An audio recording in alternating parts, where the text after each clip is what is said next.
Salve, galera, tudo bem por aí? Como que vocês estão durante essa pausa aí? Galera, estou aqui para dar continuidade no conteúdo que vocês estavam tendo, que nós estávamos vendo aí, em história nessa aula especificamente, né? As aulas de sociologia e filosofia vão ser separadas, vou mandar as aulas de história, depois eu mando de filosofia e sociologia. Galera, nós tínhamos parado lá em história, em crise e queda do Império Romano, né? Então, nós sabemos que, nós já estudamos toda a Idade Antiga, e nós estamos chegando nessa aula aqui, a Idade Média, né? Basicamente, a Idade Média ela tem início com a queda do Império Romano em 476 depois de Cristo, até a queda de Constantinopla, a tomada de Constantinopla em 1453 também depois de Cristo. Pessoal, é importante a gente citar que nessa aula especificamente aqui, nós abordaremos apenas a Alta Idade Média e só no Ocidente, beleza? Então eu vou tentar ser o mais breve possível aí, e a gente vai abordar um pouquinho, revisando um pouquinho sobre a crise do Império Romano, nós vamos abordar os reinos dos francos e o feudalismo, a origem desse feudalismo.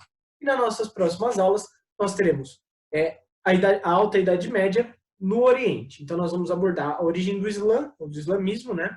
E, por último, o Império Bizantino. Galera, retomando um pouquinho do que nós estávamos vendo lá, nós estudamos na nossa última aula de história a crise do Império Romano. Então nós vamos retomar dessa crise aí. Por que acontece a crise do Império Romano? Basicamente, são vários os fatores que levam a essa crise, né? Vamos lembrar esses fatores. Principal, grande extensão territorial que impossibilitava ou que dificultava a administração do Império como um todo, a falta de escravos devido à Pax Romana e devido ao menor número de guerras dentro de Roma, uma vez que o Império Romano, os escravos do Império Romano eram só aqueles que eram conquistados em batalhas, né? Então, uma pessoa que nascesse em território romano não poderia ser mais escravo. Então, esse é um dos fatores aí dessa crise do sistema escravocrata, né, digamos. Além disso, nós temos uma anarquia militar muito grande acontecendo dentro do Império Romano, com vários generais desse exército tentando tomar o poder dentro de Roma, e por último, as invasões bárbaras, ou as invasões germânicas, né? Vale a gente lembrar que o tema bárbaro, a nomenclatura bárbara, não é muito utilizada mais hoje em dia, exatamente porque ela tem um termo pejorativo, né? Ela é utilizada com base pejorativa. Galera, vamos lá. Quais eram esses povos germânicos? Vândalos, suevos, ostrogodos, visigodos, francos, e a gente vai abordar eles mais para frente, né? Então nós temos uma série de invasões desses povos germânicos dentro do território romano, que vai fazer com que nós tenhamos uma dificuldade ainda maior de administração desse território, né? Porque uma vez que ele é muito grande, fica difícil você defender todas as fronteiras desse território. Galera, vamos lá. Então, começando sobre Idade Média, primeiro, por que nós chamamos a Idade Média de Idade Média? A Idade Média ela recebeu esse nome? Ela recebeu esse nome lá na Idade Moderna, no início da Idade Moderna, com os pensadores, principalmente renascentistas, que acreditavam que toda essa Idade Média aí, ela teria sido um período de, digamos que, sem nenhum avanço científico ou sem desenvolvimento científico. Frente a isso, esses pensadores, sejam eles os renascentistas ou os pós-renascentistas, lá com o iluminismo, eles acreditavam que essa Idade Média na Europa Ocidental foi um período com pouco desenvolvimento científico. Então, onde a igreja ela se colocava acima do poder científico, do poder estatal também, e basicamente é um período intermediário que não deve ser levado em consideração segundo esses pensadores. Por isso o nome Idade das Trevas, que era utilizado, essa nomenclatura utilizada até pouco tempo atrás, beleza? A Idade Média ela vai do século V ao século XV depois de Cristo, beleza? Se nós colocarmos aí, eu coloquei no slide passado aí, de 476 com a queda do Império Romano do Ocidente até 1453 com a tomada de Constantinopla pelos turco-otomanos no fim do Império Bizantino, beleza? Então, são aproximadamente 1000 anos de história aí, 977, 987 anos de história, que contempla a Idade Média. Essa Idade Média, galera, ela é dividida em duas. Basicamente, nós temos a Alta Idade Média, que é o primeiro período dessa Idade Média, que vai do século V ao século X, e a Baixa Idade Média, do século XI ao século XV. Nós temos algumas alguns destaques nesses dois períodos que nós vamos estudar mais a fundo durante essas próximas 4, 5 aulas aí, né? Da Alta Idade Média, os destaques ficam para o Reino dos Francos, a consolidação do feudalismo, a criação do Islã e o fortalecimento do Império Bizantino. E da Baixa Idade Média, o auge e a decadência do feudalismo, a criação das monarquias modernas ou dos estados modernos, o surgimento do mercantilismo e a crise do século XIV. Nós vamos abordar todos esses aí nessas nossas próximas aulas, beleza? Começando hoje pela Alta Idade Média. A Alta Idade Média ela tem início, como nós dissemos, na queda do Império Romano do Ocidente. E aqui eu coloquei um mapa para vocês para elucidar um pouquinho sobre isso, né? Quando nós temos o fim do Império Romano do Ocidente, percebam no mapa que o Império Romano do Oriente ele continua normalmente, tá? Nós só teremos a divisão desse Império Romano do Ocidente em vários reinos germânicos distintos, que vão sendo criados após o final desse Império Romano e após, digamos que, a decadência deles, né? Vocês podem visualizar nesse mapa aí alguns desses reinos, como o Reino dos Suevos, onde hoje se encontra Portugal, o Reino dos Visigodos, que é grande parte da Espanha, né? O Reino dos Francos, que vai ser nosso principal tema da aula de hoje, os anglo-saxões, ali na Ilha da Britânia, os burgúndios no sul da França, ostrogodos em Roma, vândalos lá em Cartago, no norte da África, e assim por diante, né? Vamos lá, galera. Então, nós temos como característica dessa Alta Idade Média, ou do início dessa Alta Idade Média, a formação dos reinos germânicos, né? Os francos, liderados por Clovis, a gente já vai abordar ele mais a fundo, então nós não precisamos citar já. Os burgúndios, que se estabeleceram no sul da França, mas que são absorvidos mais tarde pelos francos. Os ostrogodos, liderados por Teodorico, que se estabelecem no norte da Itália, são os primeiros, digamos, a derrotar as tropas romanas dentro de território da Península Itálica, né? Os anglo-saxões, que se estabelecem na Bretanha, que é atualmente a Inglaterra, né? A Grã-Bretanha, o Reino Unido. Os suevos se estabeleceram ao oeste da Península Ibérica, mas foram absorvidos pelos visigodos. Os visigodos se estabeleceram na Península Ibérica, mas foram impedidos pelos francos de tomar a Gália. E os vândalos, por último, que se estabeleceram no norte da África, mas foram absorvidos também pela expansão do Islã e pelo Estado teocrático árabe, que a gente vai falar nas nossas próximas aulas, né? Galera, quais são as consequências da formação desses reinos germânicos? Primeiro, uma fusão da cultura latina dos romanos, então que provém do latim, da língua romana, né, com a cultura dos povos germânicos. A miscigenação dessas diferentes culturas vai dar origem, por exemplo, às línguas latinas que nós conhecemos, né? Quais são as línguas latinas? O português, o espanhol, o francês e o italiano. Essas línguas vão surgir a partir dessa relação entre a cultura latina com a língua do latim, com a cultura dos povos germânicos, né? Então, cada local vai desenvolver uma linguagem própria, né? Nós temos o declínio populacional da Europa Ocidental, por quê? Ocasionado principalmente por causa da violência das invasões bárbaras, das invasões germânicas aí, né? E também pela ruralização da Europa, tendo como base, digamos, que os povos germânicos eles se organizavam ainda com base no seminomadismo. Então, eles não eram povos ainda sedentários, mas também não eram totalmente nômades, né? Eram povos que viviam nas regiões rurais e que migravam de locais de acordo com a necessidade física daquele local. Por exemplo, principalmente em relação à alimentação, né? Nós temos a consolidação do cristianismo também entre os povos germânicos nesse contexto de Alta Idade Média aí, com destaque ao Reino dos Francos. Vamos lá. Reino dos Francos, galera. Por que a gente estuda ele em destaque em relação a esse monte de reinos germânicos aí? O Reino dos Francos, ele é considerado o maior e mais duradouro reino germânico da Idade Média inteira. Então é exatamente por isso que a gente analisa ele, principalmente porque as características desse Reino dos Francos vão perpetuar por toda a Idade Média e vão dar origem ao que nós chamamos de feudalismo. Beleza? Vamos lá. Esse Reino dos Francos ele é dividido em dois períodos distintos, em duas dinastias distintas.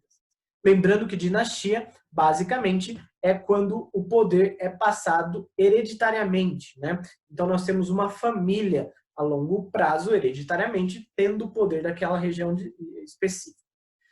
Primeiro, a dinastia Merovingia, que vai de 481 a 751 depois de Cristo. Depois a dinastia Carolíngia, que dura um pouco menos aí, de 751 a 843, 88 anos de história. Quais são as principais características dos povos francos? Primeiro, uma base cultural latino-germânica, então mesclada entre essas duas culturas, o latim e o germânico, né?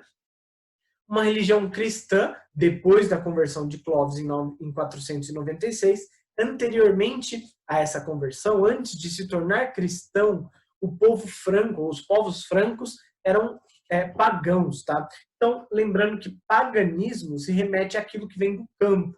Então, eles tinham uma vida no campo com uma religião politeísta e a crença em vários deuses distintos aí, como nós vamos ver nos povos germânicos, como os vikings ou os normandos, né? Que tem lá, que vão dar origem a Odin, Thor e assim por diante. É uma religião politeísta que crê em vários deuses distintos, né? Nós temos uma estrutura e uma organização feudal, que a gente vai analisar ao longo do tempo aí, eu não vou nem falar nada agora, um foco de vida rural, tinha um E ali, mas um eu meu, um foco de vida rural durante todo esse período da Idade Média, né? É uma das características desse reino dos francos. Galera, começando pela dinastia Merovingia. A dinastia Merovingia, ela é iniciada em 481 no Reino dos Francos por Clovis I e marca o início da expansão dos francos pela Europa Ocidental, né? É durante essa dinastia aqui que o Reino dos Francos ele vai se expandir, vai conquistar muitos territórios, né? Primeiro nós temos a conversão de Clovis I, esse mesmo que dá início à dinastia Merovingia, ao cristianismo em 496 com o batismo de Clovis, né? Ganhando apoio do clero e da maioria da população da Gália, mais tarde, hoje, basicamente é o norte da França, que era constituída por cristãos. Então, nessa região da Gália, nós já tínhamos a maioria da população cristã. Os francos conquistam essa região e, para ter controle da população da região da Gália, o que eles fazem? Eles se convertem ao cristianismo. Eles ganham apoio da Igreja Católica, então do clero todo dessa região, e da população também, né? Nesse mesmo momento, nós temos o início da formação do feudalismo, exatamente que vem por causa de uma falta de noção de um Estado, então de algo que estrutura a vida mundana, social, política, no contexto geral, e do bem público também, uma vez que nós não tínhamos o Estado, basicamente nós tínhamos apenas as propriedades privadas, né? Então nós temos uma diferenciação aí que dá início ao feudalismo, né? As terras são distribuídas entre clero e nobreza como recompensa pelos serviços prestados durante toda a dinastia Merovingia, principalmente no final dela, galera. Durante os séculos 7 e 8, nós vamos ter uma sequência aí de reis dentro do reino dos francos, que são conhecidos como os reis indolentes, que perdem o poder real frente à sujeição aos senhores feudais. Ou seja, quando nós temos as terras sendo distribuídas entre o clero e a nobreza, como recompensa pelos serviços desse clero e dessa nobreza, o que vai acontecer? Nós temos, digamos que o rei perdendo o controle dessas regiões que ele doava para o clero e para a nobreza. Ainda que ele fosse, digamos que o suzerano, maior suzerano desse contexto aí, a figura de maior impacto, ele ia perdendo poder aos poucos. Um exemplo disso está lá no século VII e no século VIII, com a transferência de poder real para o mordomo do palácio ou prefeito do palácio, ou também chamado de major-domos, né? Basicamente, esses reis, não mais conseguindo manter uma administração total do império ou do reino, eles passam o poder para um mordomo do palácio, para um prefeito, para um representante, né? Esse representante em destaque que nós podemos citar é Carlos Martel, ou Pipino também o Breve. Carlos Martel é responsável pela vitória na Batalha de Poitiers, vitória dos francos contra os muçulmanos, beleza? Em 732 d.C. Batalha de Poitiers, essa é uma das batalhas mais importantes no contexto de, digamos que, história da Europa Ocidental. Por quê? Porque é essa batalha, e é Carlos Martel quem é responsável por frear o avanço das tropas muçulmanas dentro da Europa Ocidental. Lembrem-se, por exemplo, que os muçulmanos já haviam conquistado todo o norte da África, por exemplo, o local que era até então dos vândalos lá, né? E conquistaram também toda a Península Ibérica. Então, os locais que eram Portugal e Espanha, que são Portugal e Espanha hoje em dia, estava sob controle dos muçulmanos já durante esse período histórico, né? Em 732 d.C., os muçulmanos continuaram o seu avanço na Europa Ocidental até Poitiers, dentro do Reino dos Francos, local qual eles são derrotados pelas tropas dos francos, encabeçados por Carlos Martel, né? Liderados por Carlos Martel. Talvez se não fosse Carlos Martel e a vitória na Batalha de Poitiers, toda a Europa Ocidental teria sido dominada pelos muçulmanos, e hoje a grande maioria da população europeia e, portanto, a grande maioria da população mundial aí talvez fosse muçulmana, islâmica, né? Exatamente nesse contexto que se freia esse avanço. Lembrando que a gente vai falar muito mais sobre os muçulmanos e sobre o islamismo na nossa próxima aula, tá? A gente vai falar da criação do Islã, a gente vai falar da expansão desse Islã ao redor do mundo, e a gente vai continuar esse contexto aí, falando um pouquinho sobre o Oriente durante a Alta Idade Média, beleza? Vamos lá. Eu coloquei para vocês aqui um GIF que mostra um pouquinho a expansão dos francos entre o século V e o século IX, para vocês terem ideia da conquista territorial desses francos, principalmente na dinastia carolíngia, tá? E eu vou falar sobre isso logo menos. Aí vocês veem essa expansão. Então, o Reino dos Francos começa lá em 481 com uma pequena faixa territorial, onde hoje seria o norte da França e a divisa com a Alemanha, na Bélgica e Alemanha, né?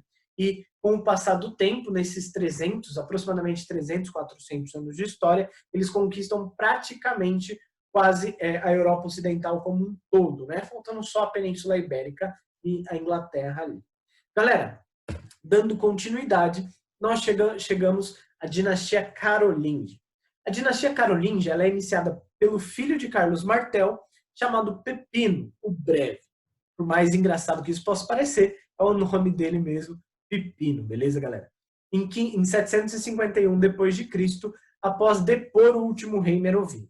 Pepino Breve também, assim como seu pai, era um major-domus, um mordomo do palácio, mordomo real lá nesse contexto, né? Então, prefeito, digamos, de toda a região, alguém que ficasse encarregado como um primeiro-ministro pela política do local. Pepino, frente a essa realidade dos reis indolentes lá, seguindo os passos do Carlos Martel, depõe o último rei merovingio e inicia uma nova dinastia, ou seja, uma nova família no poder do Reino dos Francos.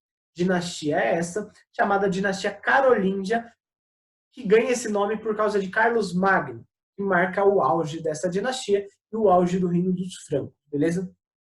Vamos lá. Nós temos a conquista de territórios na Península Itálica, uma série de conquistas dentro dessa Península Itálica, que vai fazer com que o Reino dos Francos ganhe mais poder, e principalmente maior acesso ao mar Mediterrâneo.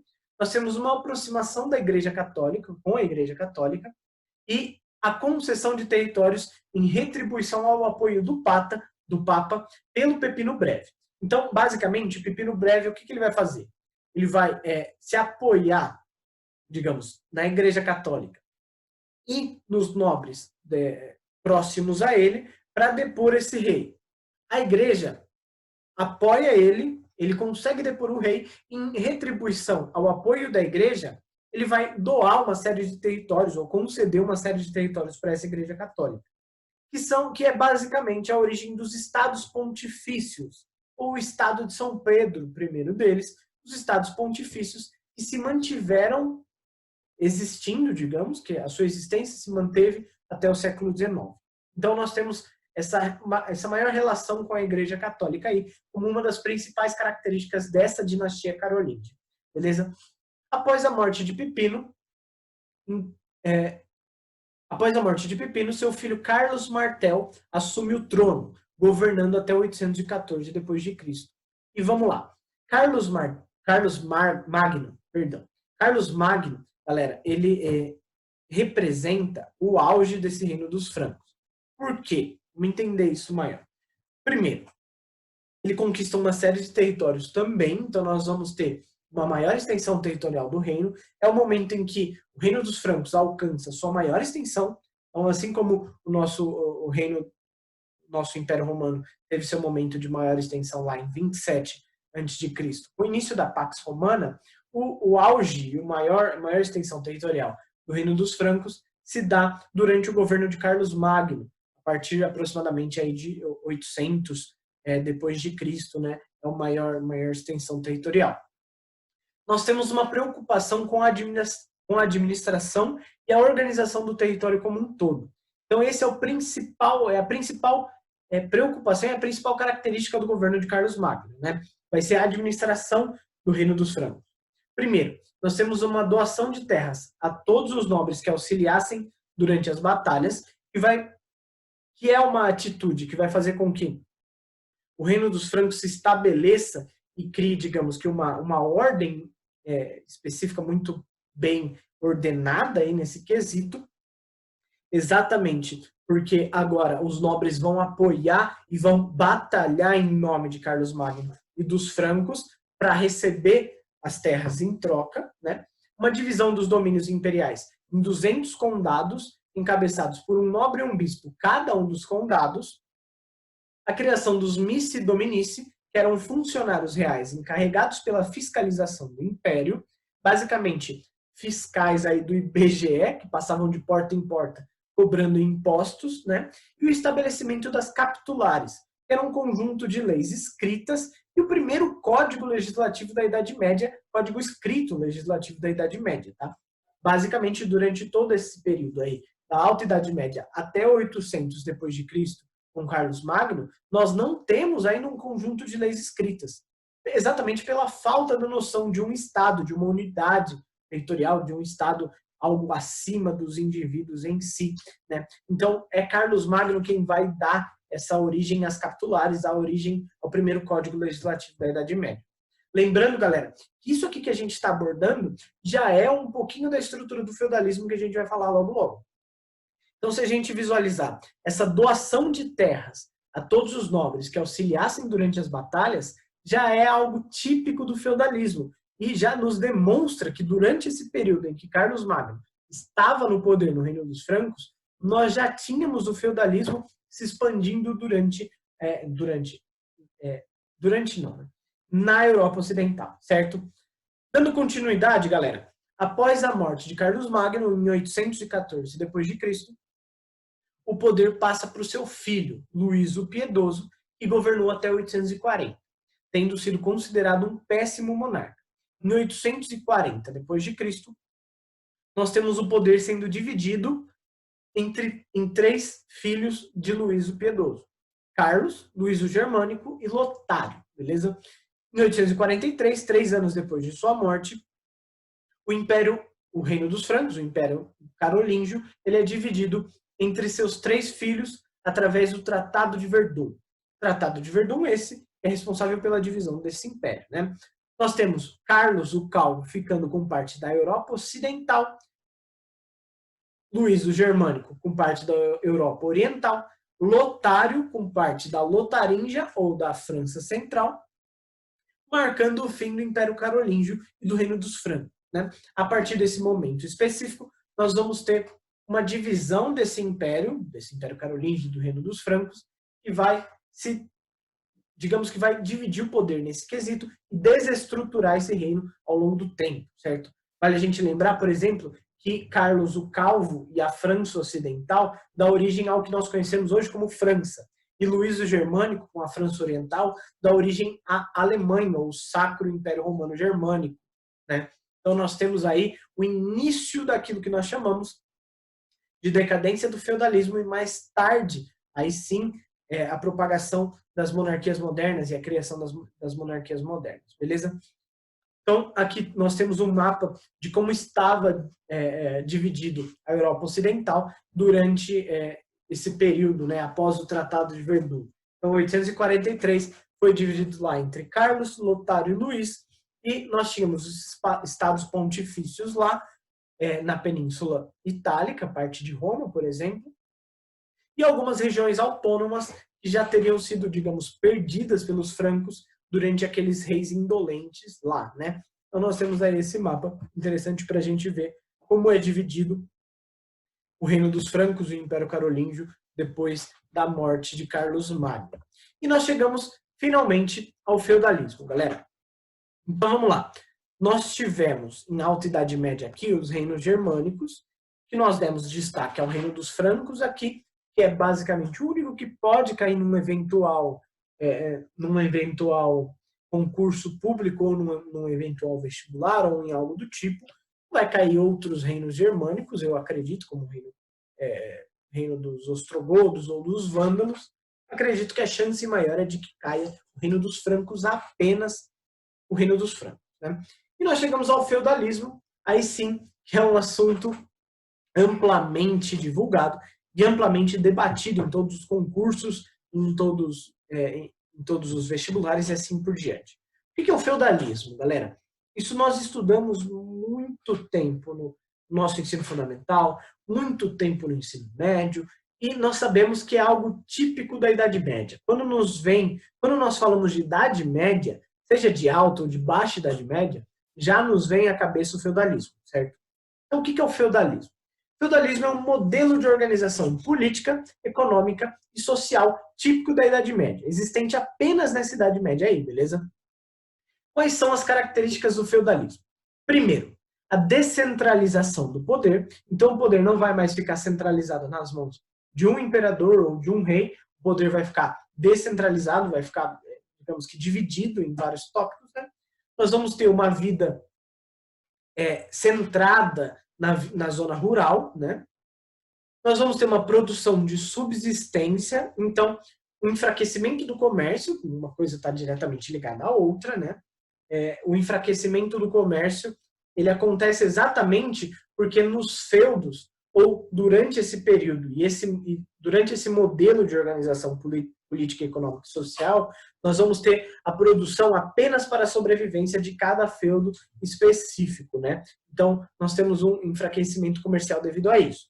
E uma sociedade estamental, que nós vamos abordar logo menos, beleza? Vamos lá. Qual o contexto histórico de surgimento desse feudalismo? Primeiro, fim do Império Carolíngio, a retomada das invasões bárbaras após o fim desse Império Carolíngio, com as invasões dos normandos, dos húngaros, sarracenos e outros povos. Nós vamos ter a fuga das cidades ocasionada devido a essa invasão bárbara, né, a essas invasões bárbaras, que não necessariamente são só germânicos, mas de hunos também, um exemplo aí, né? Nós vamos ter a ruralização da Europa, então foco aí nessa vida rural, né, que ocorre ao longo do tempo, desde a queda do Império Romano Ocidental, e a descentralização do poder, que nós já citamos aqui, que a gente vai aprofundar daqui a pouco.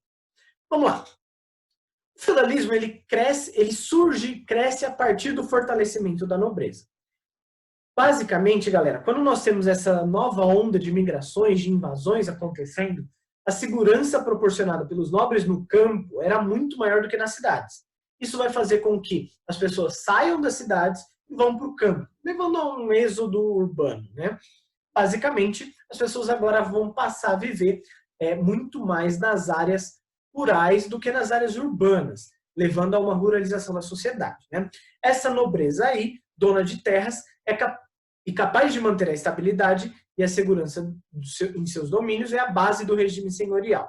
Então, quando nós falarmos de senhores feudais ou de suzerania e vassalagem, nós vamos estar falando sempre de nobres como suzeranos e, em alguns casos específicos, nobres como os vassalos de reis, que são suzeranos dos suzeranos.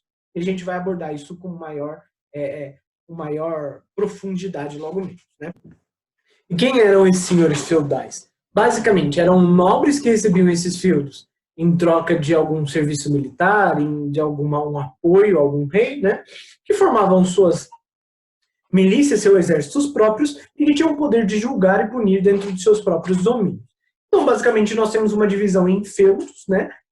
Dentro de um mesmo reino, nós temos vários feudos, com senhores feudais regendo cada um desses feudos distintos, julgando e punindo dentro de cada feudo distinto e criando suas próprias leis e regras, moedas e assim por diante, dentro de seus feudos, certo? Vamos lá, como que era um feudo? Basicamente, um feudo é uma terra ou um direito concedido em troca de fidelidade.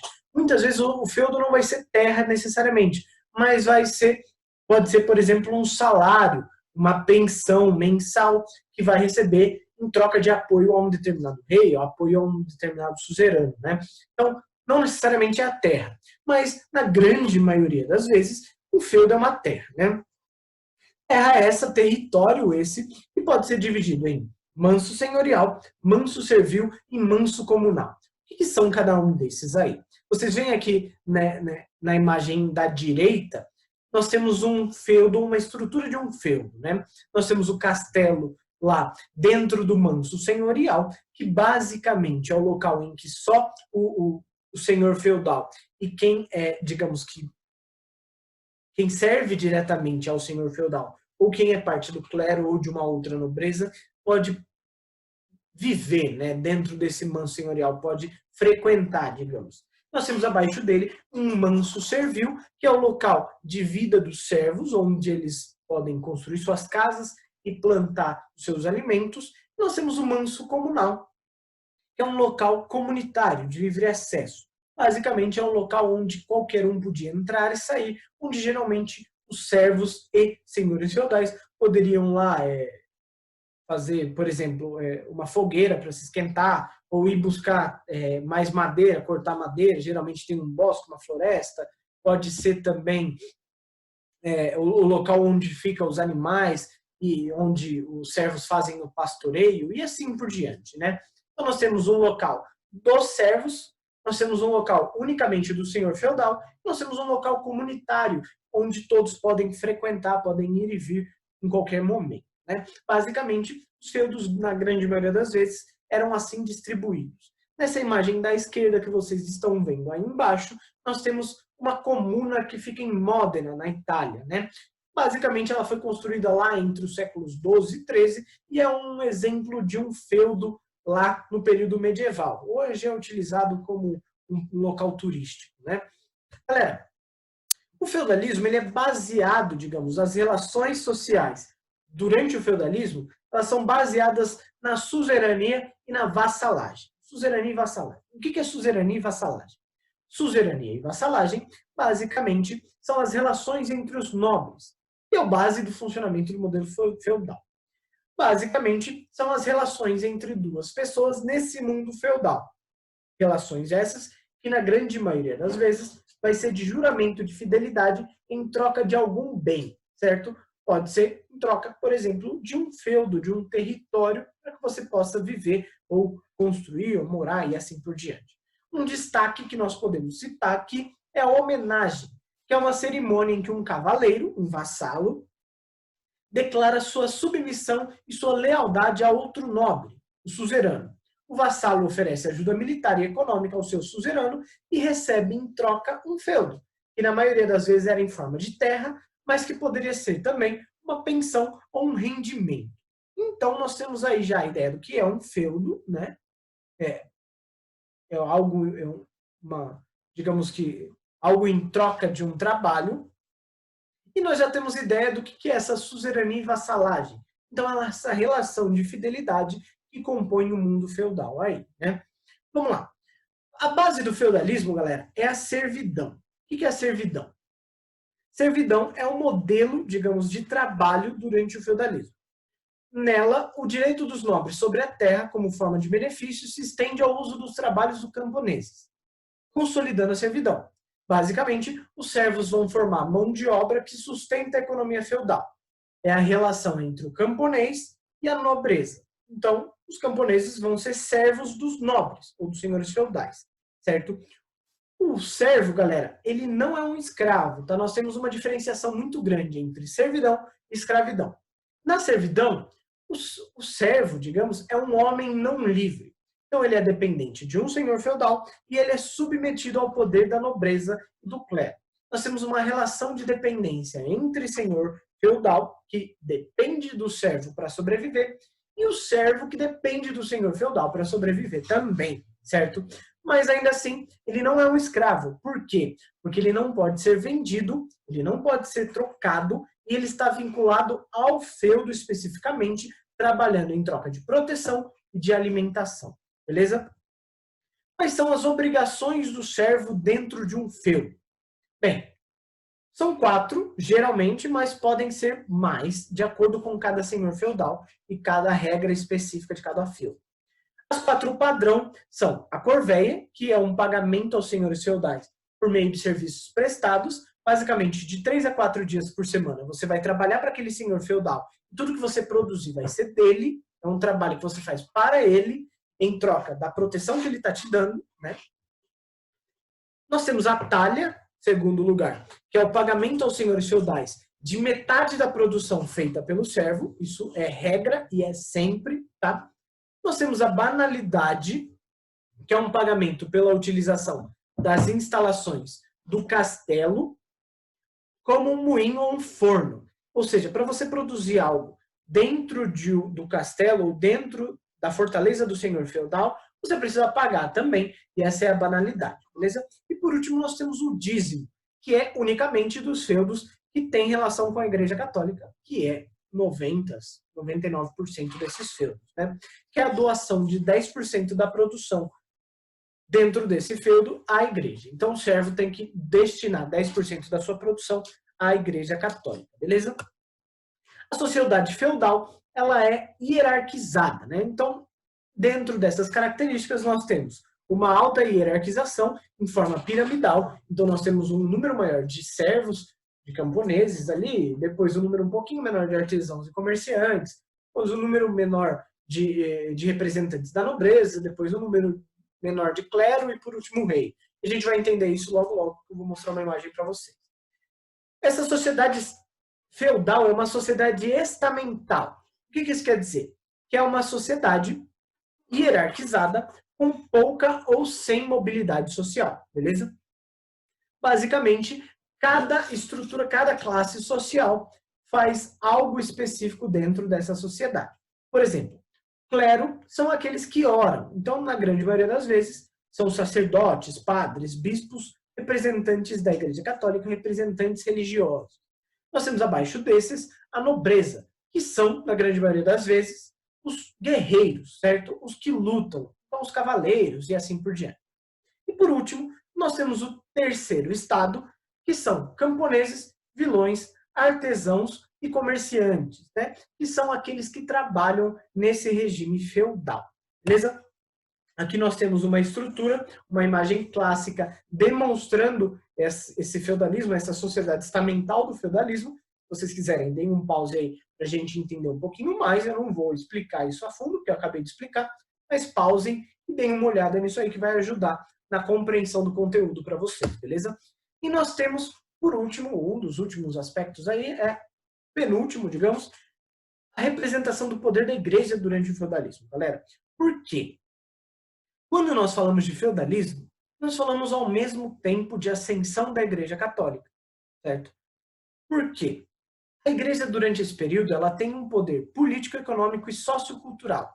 Ou seja, ela tem um poder de convencimento, principalmente à população, que faz com que os principais reis de reinos distintos ali na Europa Ocidental se alinhem a essa Igreja Católica para poder controlar a sua população específica, certo? A Igreja, nesse contexto aí, ela é considerada a maior senhora feudal, exatamente porque é ela quem impõe as regras morais e éticas, e sobretudo porque ela tem muitas terras nesse contexto. Por exemplo, os estados pontifícios que nós citamos anteriormente lá em Império Carolíngio, lembram? Então, vai ser um exemplo do poder dessa igreja político, econômico e sociocultural, né? Nós temos também a igreja controlando as informações num contexto europeu, ocidental, durante a Alta Idade Média e Baixa Idade Média também, né? A igreja ela vai ter, por exemplo, o controle do monopólio da verdade e da fé, é só ela quem decide o que é verdade e o que não é. Um exemplo disso a gente vai ver lá na Baixa Idade Média, por exemplo, com Galileu Galilei, com Nicolau Copérnico, que vão ser obrigados a retirar o que disseram, obrigados a refutar suas próprias teorias, porque a teoria aceita pela Igreja Católica era o geocentrismo. E a teoria por eles feita é o heliocentrismo, ou seja, de que o Sol está no centro do universo, digamos, da Via Láctea, né? E os planetas giram em torno desse Sol. enquanto a Igreja Católica acreditava que a Terra estava no centro do universo e os outros planetas e o Sol giravam em torno da Terra. Então, é um exemplo aí de como a Igreja controlava e tinha o monopólio dessa verdade da fé, né? Nós temos o teocentrismo, então, basicamente, a divindade ou Deus sendo o centro das explicações mundanas ou das explicações científicas também, não científicas porque elas não são científicas uma vez que elas são religiosas, né? Mas vocês entenderam. O misticismo da Igreja Católica também demonstrando esse controle de informações e a perseguição a críticos divergentes, indivíduos fora do padrão estabelecido, como a gente vai ver mais tarde com o Tribunal do Santo Ofício ou a Santa Inquisição, por exemplo, né? Nós vamos falar isso quando nós chegarmos lá mais tarde, por exemplo, em crise do século XIV ou em cruzadas, né? A gente vai falar bastante sobre isso aí. Galera, a economia do regime feudal ou do feudalismo, ela tinha, primeiro, base agrária, então, foco na área rural, uma produção autossuficiente de subsistência, baixíssima atividade comercial, então não era muito comum a relação comercial entre diferentes feudos e reinos nesse contexto, exatamente por causa da realidade do feudalismo e por causa da realidade da Europa Ocidental, de uma série de invasões germânicas aí nesse contexto, e com base dessa estrutura econômica, a servidão. Então, a grande maioria da mão de obra vai ser servil, vai ser de servos. Então, vai estruturar a economia do feudalismo, quem vai estruturar a economia do feudalismo é exatamente a servidão e os servos. Beleza? Galera, por enquanto é isso que a gente tem para falar. Fiquem atentos para a nossa próxima aula aí, que nós vamos abordar expansão do Islã, criação e expansão do Islã e Império Bizantino, e a gente dá continuidade aí depois para a Baixa Idade Média e assim por diante no contexto histórico. Qualquer dúvida que vocês tiverem, mandem no grupo de vocês pelo celular, me procurem no Instagram, no Facebook, por onde vocês quiserem. Deixa embaixo desse vídeo, se puder, aí no YouTube do Autoridade, ou esse vídeo vai estar também publicado no meu YouTube próprio, quem quiser acessa lá, o Luiz Berna, tem várias videoaulas que eu estou gravando, tanto para a escola quanto para o Autoridade, para postar durante esse período do coronavírus aí. Então, fiquem atentos a tudo isso, beleza? Beijo no coração e até a próxima.